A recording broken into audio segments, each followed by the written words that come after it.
Bom, abra sua Bíblia em 2 Coríntios, capítulo 12. Quero agradecer pelo convite mais uma vez. Eu estou muito honrado porque vocês lembraram de mim para essa conferência. Muito obrigado pelo convite. E hoje nós vamos trabalhar um pouquinho sobre o espinho na carne de Paulo. 2 Coríntios, capítulo 12. Eu costumo dizer que o tema dessa pregação se chama Feridas de Redenção. A ideia é porque Deus nos fere. Essa é a ideia aqui. Mas antes da gente entrar na pregação em si, vamos ler o texto de 2 Coríntios capítulo 12. Nós vamos ler do verso 1 ao verso 10. Diz assim a palavra do Senhor: É necessário que eu continue a gloriar-me com isso, ainda que eu não ganhe nada com isso. Passarei as visões e revelações do Senhor. Conheço o homem em Cristo que há 14 anos foi arrebatado ao terceiro céu. Se foi no corpo ou fora do corpo, não sei, Deus o sabe. E sei que esse homem, se no corpo ou fora do corpo, não sei, mas Deus sabe, foi arrebatado ao paraíso. E ouviu coisas indizíveis, coisas que ao homem não é permitido falar. Nesse homem me gloriarei, mas não em mim mesmo, a não ser em minhas fraquezas. Mesmo que eu preferisse gloriar-me, não seria insensato porque estaria falando a verdade. Evito fazer isso para que ninguém pense a meu respeito mais do que em mim vê ou de mim ouve. Para impedir que eu me exaltasse por causa da grandeza dessas revelações, foi-me dado um espinho na carne, um mensageiro de Satanás para me atormentar. 3 vezes roguei ao Senhor que o tirasse de mim. Mas ele me disse: minha graça é suficiente a você, pois o meu poder se aperfeiçoa na fraqueza. Portanto, eu me gloriarei ainda mais, alegremente em minhas fraquezas, para que o poder de Cristo repouse em mim. Por isso, por amor de Cristo, regozijo-me nas minhas fraquezas, nos insultos, nas necessidades, nas perseguições, nas angústias, pois quando sou fraco, é que sou forte. Baixe sua cabeça mais uma vez. Senhor, que as palavras da minha boca e o meditar do meu coração, do nosso coração, sejam agradáveis a Ti. Em nome de Cristo. Amém. Uma vez perguntaram a uma pessoa o seguinte: você crer num Deus que fere? Você crer num Deus que enfraquece? E a pessoa respondeu: não só creio, como o adoro. E o que é interessante nisso é que você ouvindo isso, você pode me perguntar: e qual a glória disso? Qual a glória de adorar um Deus que permite feridas em nós, que permite marcas em nós? Qual é a glória, qual é o benefício para nós?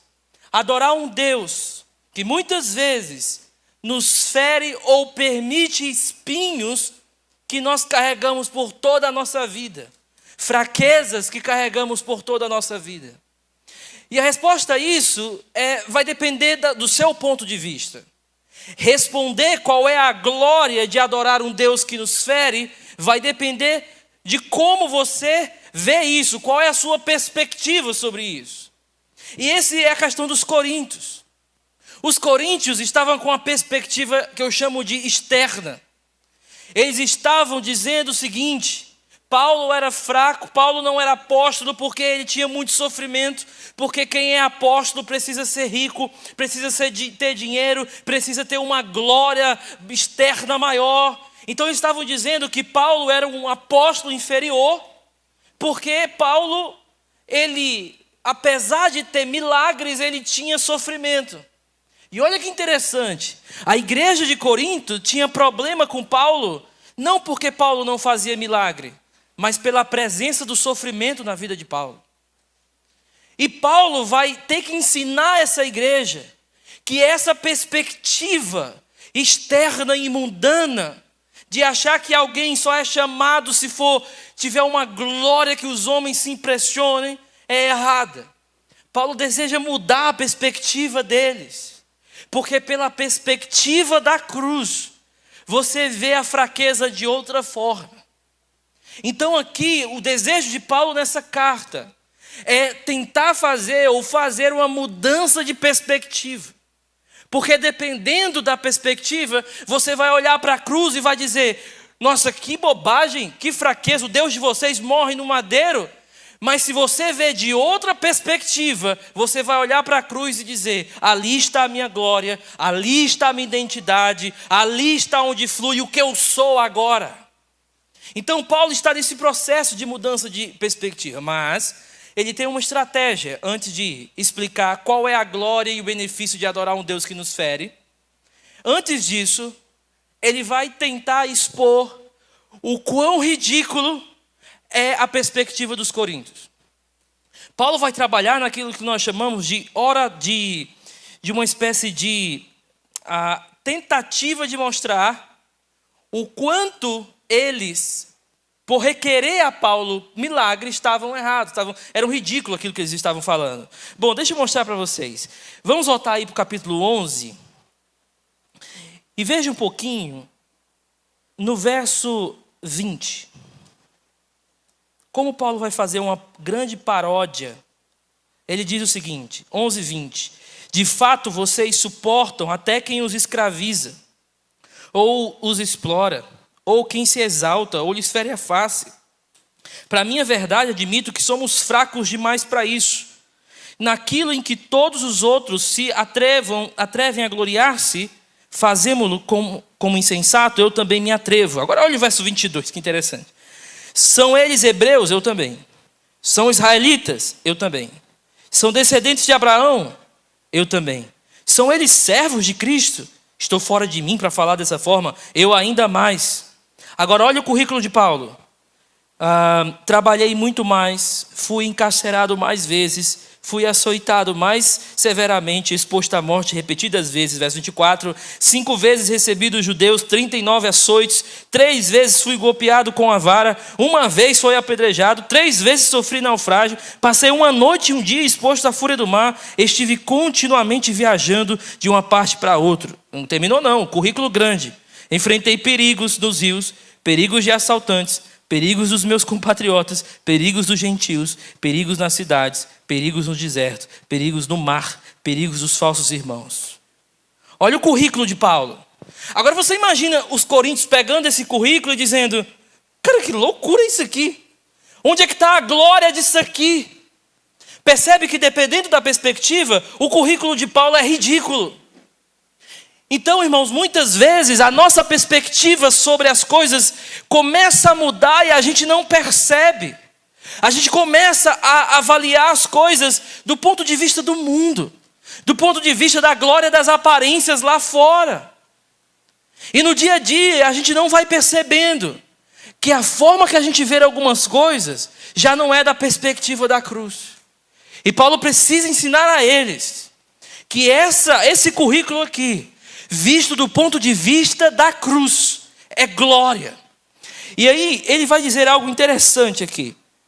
Veja comigo no verso 30, do capítulo 11 ainda. Se devo orgulhar-me, que seja nas coisas que mostram a minha fraqueza. O Deus e Pai do Senhor Jesus, que é bendito para sempre, sabe que não estou mentindo. Agora o verso 32, que muitas vezes é desprezado aqui. Em Damasco, o governador, nomeado pelo rei Aretas, mandou que se vigiasse a cidade para me prender. Mas de uma janela na muralha fui baixado numa cesta e escapei das mãos dele. Aí você pergunta: beleza, Paulo, então o que está acontecendo? Você mais uma vez estava sendo perseguido e agora você está descendo por uma janela. O que é isso que está acontecendo nesse verso aqui? Nessa cidade, o rei Aretas tinha decretado que o homem que conseguisse subir a muralha o mais tempo receberia a maior glória na cidade. Se pelo um ponto de vista receberia a glória quem subisse, Paulo diz que desceu fugindo.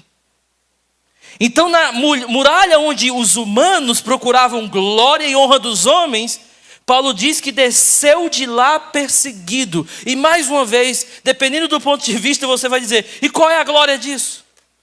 Qual é a glória de ser perseguido? Qual é a glória de ser maltratado? Qual é a glória de ser ferido? Qual é a glória disso? Quando alguém olha para você e escuta como você fala da cruz, como você fala de Jesus morto e crucificado, do sofrimento dos mártires. Imagina o mundo olhando para nós e dizendo assim, cara, leva mal não, mas o cristianismo é uma instituição falida porque todo mundo é fraco. O líder deles morreram numa cruz.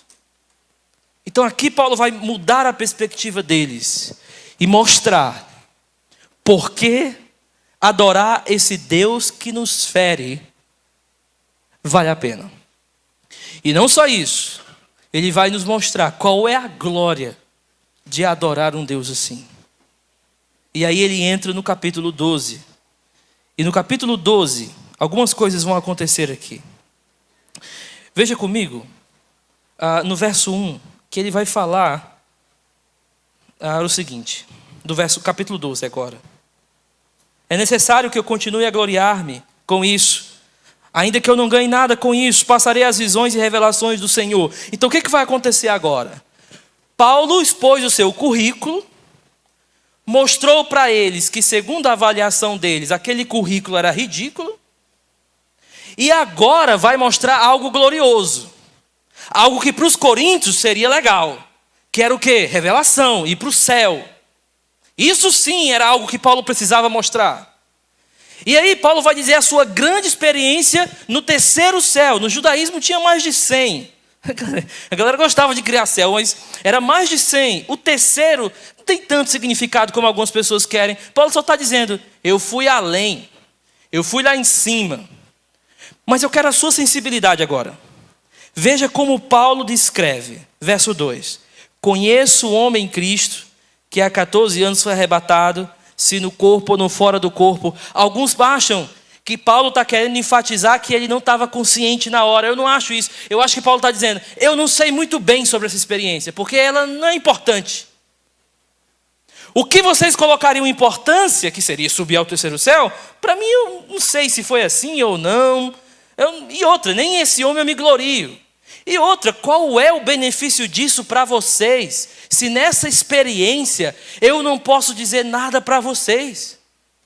Então, coríntios, vocês estão querendo grandes homens de honra, pessoas que falem da glória humana, pessoas que sejam ricas, pessoas que sejam abastados do seu próprio orgulho. É isso que vocês querem que eu seja? Eu não sou assim. E eu vou mostrar para vocês por que eu não sou assim. E aí, agora eu quero que você veja o verso 7, porque agora finalmente Paulo vai mostrar por que ele não se orgulha no poder, mas porque ele se orgulha nas suas fraquezas. É isso que ele vai mostrar. Primeiro, no verso 7, ele diz o seguinte: para impedir que eu me exaltasse por causa da grandeza dessas revelações, foi-me dado um espinho na carne. O primeiro motivo de por que Deus nos fere é para nos proteger de nós mesmos. Deus nos fere para me proteger de mim mesmo. E essencialmente do meu próprio orgulho. O orgulho é uma espécie de veneno que entra no nosso coração criando independência. E Paulo está dizendo, para que eu não me exalte, para que eu não perca o meu senso de dependência de Deus, ele me feriu. E ele me fere para o seguinte, é como se Paulo estivesse dizendo assim, a dor redentiva me protege da dor destrutiva. Deus me dá uma dor redentiva para me livrar da queda do orgulho. Então muitas vezes a gente não percebe, mas é como se Deus estivesse nos dizendo que o orgulho é um veneno. E aí Paulo fala do espinho para dizer que Deus está matando esse veneno com outro veneno chamado espinho. Por que Deus nos fere? Por que tem marcas na nossa vida que Deus permitiu? Por que existe isso? Por que tem certas coisas que a gente não sabe por que acontecem? Principalmente nas nossas lutas até emocionais. Aí Paulo vai dizer, tem um Deus cuidando de você e fazendo com que o seu orgulho seja destruído. Por quê? Porque o orgulho pode te tirar do lugar onde você experimenta a glória. Porque você vai começar a querer mais um espelho do que uma janela. Você vai querer mais ver você mesmo do que ver a glória de Deus. Porque é isso que o orgulho faz. O orgulho faz você comprar um espelho e se olhar todo dia e não mais ver a glória de Deus e como Ele merece essa glória. A primeira coisa, portanto, é essa, o orgulho. E não esqueça, o orgulho nos faz bocejar olhando para o Grand Canyon e bajular o espelho. O orgulho faz com que as grandes obras de Deus já não tenham tanto valor para nós, porque agora só importam as coisas para mim. E aí vem as feridas de Deus. E aí o que Paulo está dizendo foi, para me impedir que o orgulho entrasse no meu coração, esse espinho veio. Qual é a segunda coisa? A segunda coisa é o seguinte. A primeira é, Deus me fere para me proteger de mim mesmo. A segunda, Deus me fere para lembrar da minha condição de criatura. Porque nós muitas vezes vamos cair na ilusão de que somos super-heróis. De que de alguma forma nós nascemos para ser cabeça e não cauda. Para ser forte, para ser poderoso. Aí todo mundo fala só de poder, glória, ser muito abastardo. É como se a gente não fosse humano. É como se a gente não tivesse mais criaturidade. E todas as vezes que a gente esquece que nós somos humanos, nós vamos tentar ser super-herói para os outros, tirando o lugar de Messias, de Jesus. Deixa eu dizer isso. Aos pais, por exemplo, você não foi chamado para ser o Messias, o Cristo dos seus filhos. E se você não lembrar da sua condição de carne, você vai querer ser. Se a gente não lembrar que nós somos humanos, nós vamos passar uma imagem de que nós não precisamos de um Salvador para os outros. E eu tive muito isso no meu ministério. No meu ministério, esses 2 anos, muitas vezes, eu esqueci que eu era uma criatura humana passível de morrer por qualquer coisa. Por exemplo, cair do elevador, que é um trauma meu. Acho que eu não sei de onde diz isso, mas o elevador é uma das coisas mais perigosas que tem no mundo. E lide com isso. Depois você pode pensar mais. Mas muitas vezes, no meu ministério, eu achei que a igreja precisava de mim. Que as pessoas precisavam da minha expertise. Do quanto inteligente, do quanto é isso, do quanto é aquilo. E aí Deus olhar, primeiro espinho na carne foi literal. Que foi diabetes tipo 1. Necessidade de aplicar uma insulina todos os dias. Toda hora para comer. E aí todo dia eu lembro, é um espinho literal. Tome aqui. Você é humano. Então a segunda coisa é, Deus me fere para me lembrar da minha condição de criatura. Eu não sou o Criador. Terceira coisa, veja comigo no verso 8. Paulo diz, 3 vezes roguei ao Senhor que o tirasse de mim. De novo, 3 vezes roguei ao Senhor que tirasse de mim. Por que Deus nos fere? Deus me fere para me levar ao lugar dos dependentes. Deus nos fere para nos levar ao lugar da oração. E Paulo roga 3 vezes. Paulo vai ao lugar da oração orar. E é esse lugar de oração, querido, que eu às vezes acho, olha, a grande vitória em certas batalhas não é a vitória em si, mas o fato de que você teve que orar. De que você dobrou os joelhos. De que muitas vezes nós somos tão independentes que esquecemos que precisamos ser dependentes da oração. E aí vem o espinho, vem a marca, vem o sofrimento inesperado, vem a angústia inesperada. Aí de repente você está no seu quarto dizendo, por que, Senhor? E é essa oração que já é uma grande vitória na sua vida. Porque ela está te carregando para o lugar do dependente. e matando o orgulho independente que nos deseja nos tirado desse lugar. Então, Deus nos fere para nos levar ao lugar da dependência. Nada nos ensina dependência, mas nada mais ensina dependência do que a oração, do que orar ao Senhor. Nunca esqueça, jovem, oração não é só mais uma coisa da tua vida. Oração é a tua vida. A oração precisa ser a sua vida. É o seu tudo ou nada. O termômetro para a tua independência de Deus é proporcional ao quanto você se volta para a oração. Você pode dizer em vários louvores que você louva e está dependente de Deus, mas isso ainda pode ser uma mentira. E a única forma da gente comprovar que é verdade é indo ver como é que está o teu lugar de oração. E muitas vezes Deus nos fere para nos levar a esse lugar. Quarta coisa. Veja comigo o verso 9. Mas ele me disse: minha graça é suficiente a você, pois o meu poder se aperfeiçoa na fraqueza.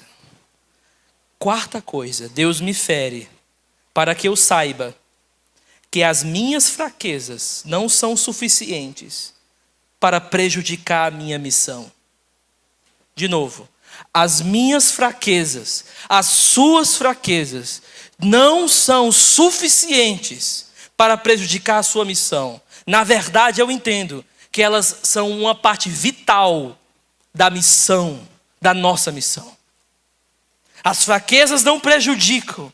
Ah, pastor, mas eu tenho um problema aqui ou ali, mas eu não sou tão desenvolto como isso, como aquilo. Eu tenho essa fraqueza aqui, aquilo outro. Aí Deus olha para você: bom, é justamente de vasos assim, quebrados, que eu preciso para a minha glória. Bom, é justamente de pessoas que já não têm mais sentido na vida. Como eu costumo escrever, o interesse de Deus são por raízes cortadas, vasos quebrados. E aí Paulo percebe. Então Paulo entende que ser fraco era justamente a parte vital da sua missão. Por quê? Porque é nesse lugar aonde ele descobre o poder de Deus.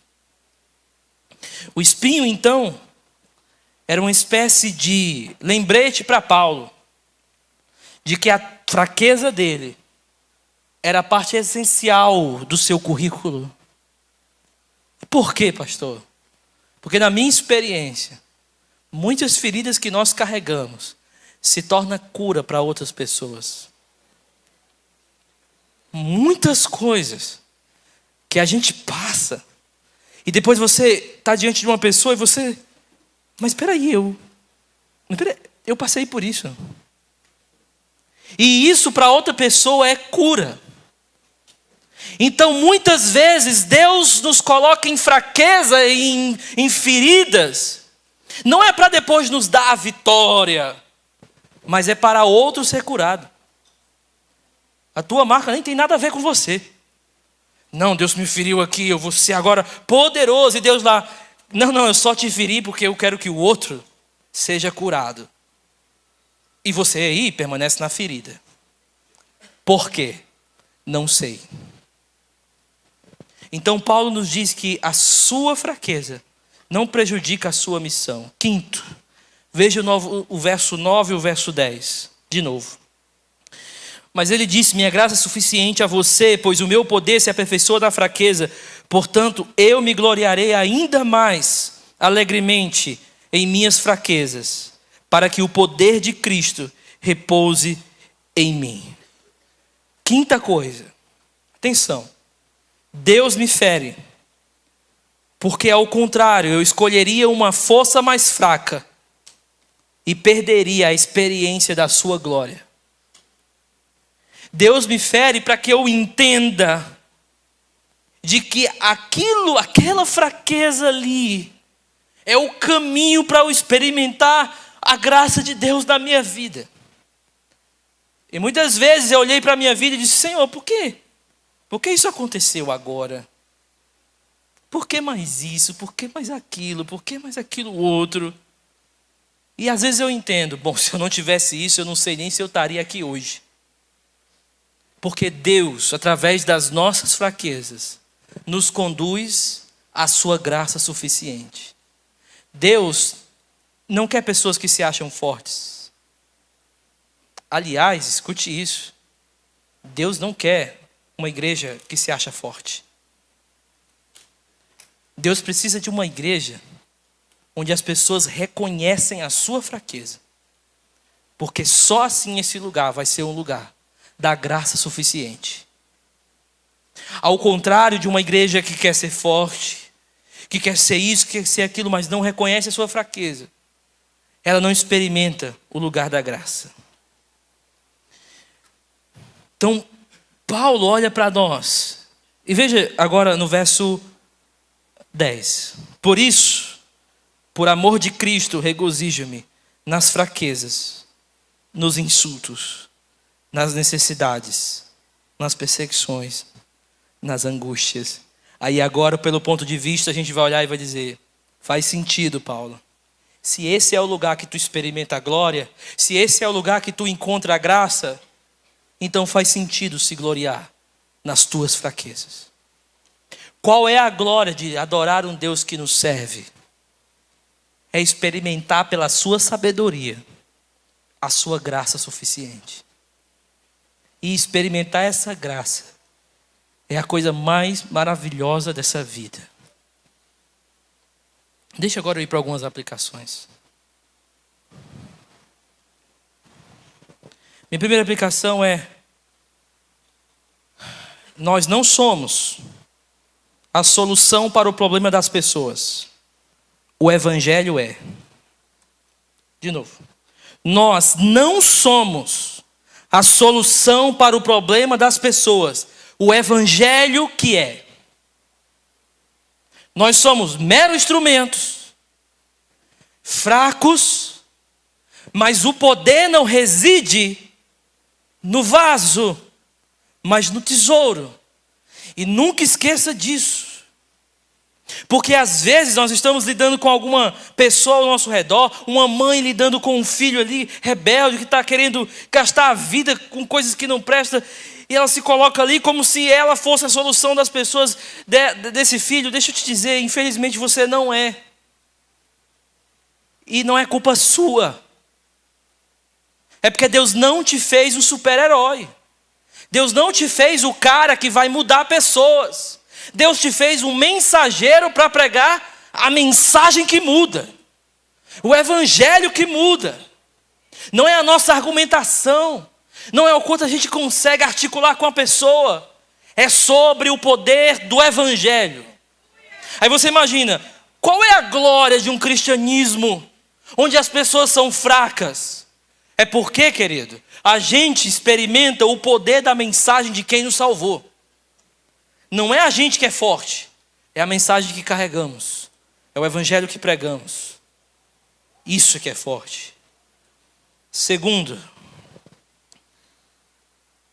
o orgulho me impede de celebrar a glória em mim. Deixa eu dizer de novo. O orgulho me impede de celebrar a glória em mim. Deus está querendo mostrar a glória na fraqueza, mas o orgulho acha essa fraqueza algo ridículo. E eu vou voltar a bater na tecla do orgulho.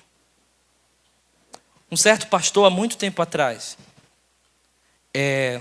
nossa, eu já estou dizendo isso, né? Muito tempo atrás, na época do não sei o quê, que eu era vivo. Ou seja, tenho 32 e quando foi em 97, 6, um grande pastor, muito...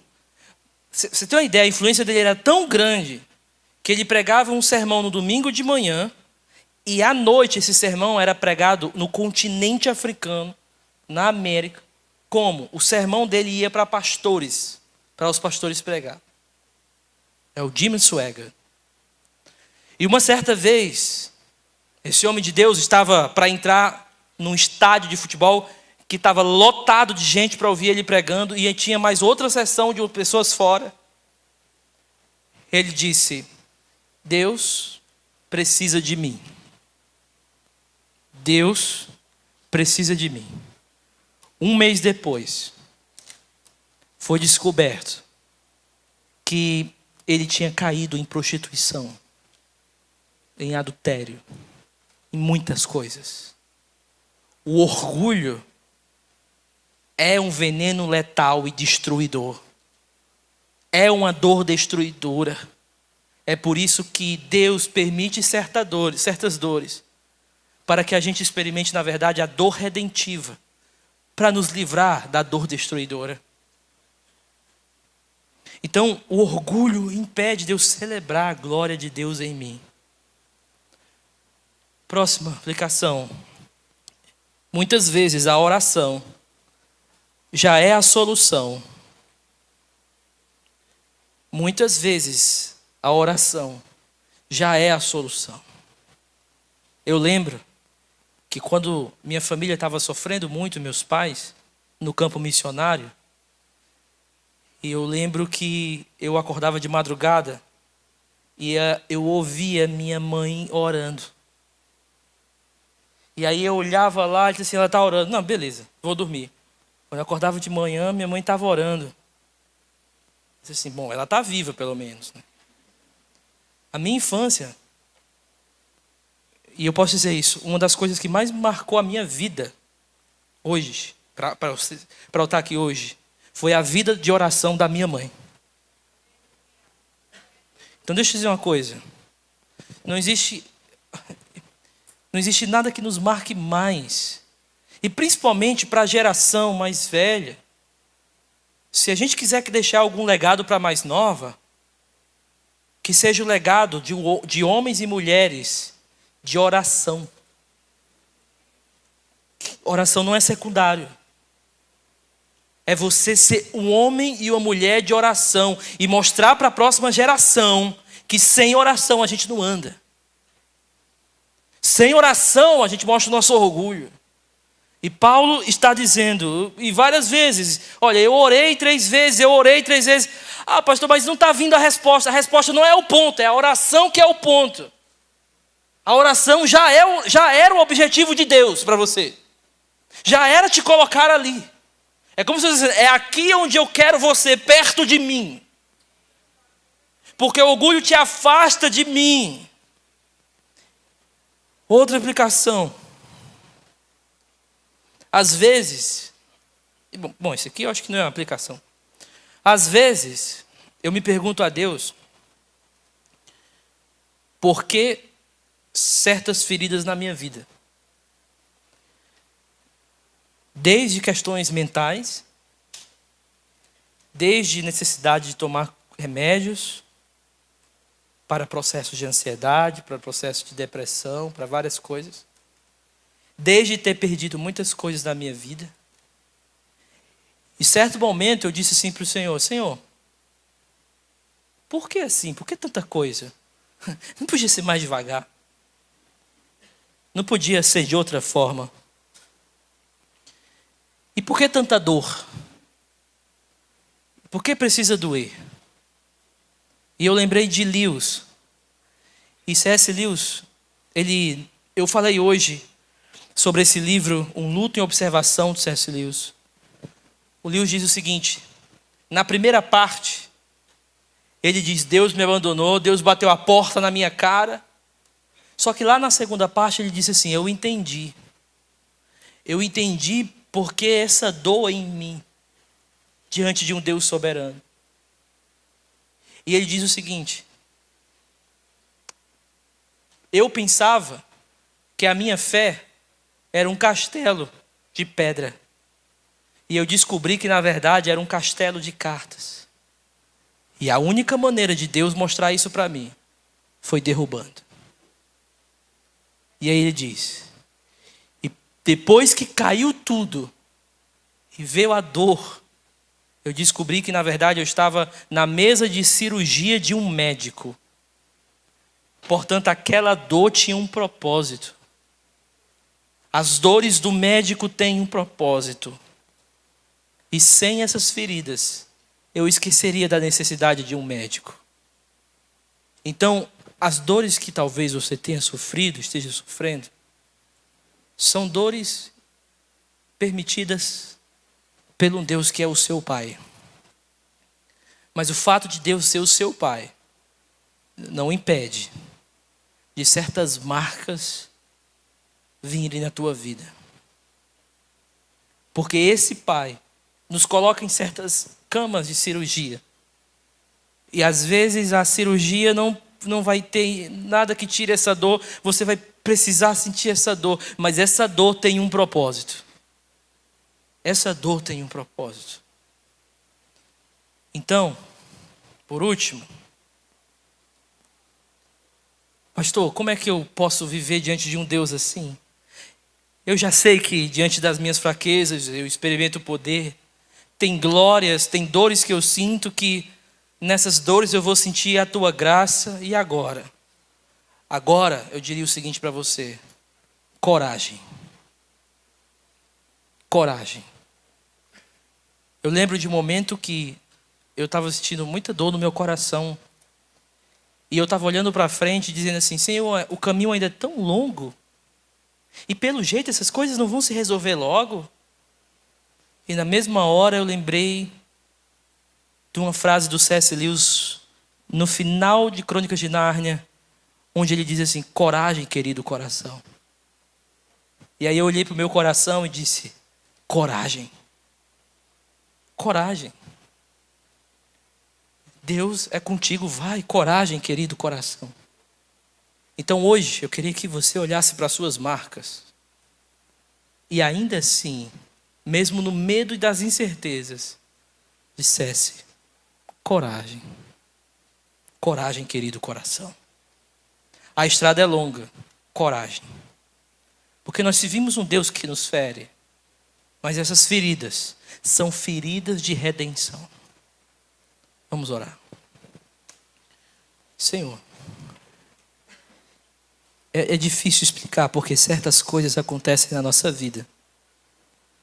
É difícil explicar porque certas feridas nos atingem tão forte. É difícil, Senhor, olhar para a nossa história e explicar certos acontecimentos que mudaram todo o rumo da nossa vida. É difícil explicar, às vezes, a depressão, a ansiedade. É difícil explicar, Senhor, um coração inquieto. É difícil. Mas muito obrigado, porque o Senhor nos ama assim. E o Senhor não desiste de nós, porque o Senhor nos ama assim. Então, Senhor, eu quero te pedir que todo o coração aqui seja carregado por coragem. Para que eles olhem para a estrada lá no final e continuem na expectativa de ver a tua glória final. Então, Senhor, pode parecer pelo maluco para o mundo, mas muito obrigado pelas feridas de redenção.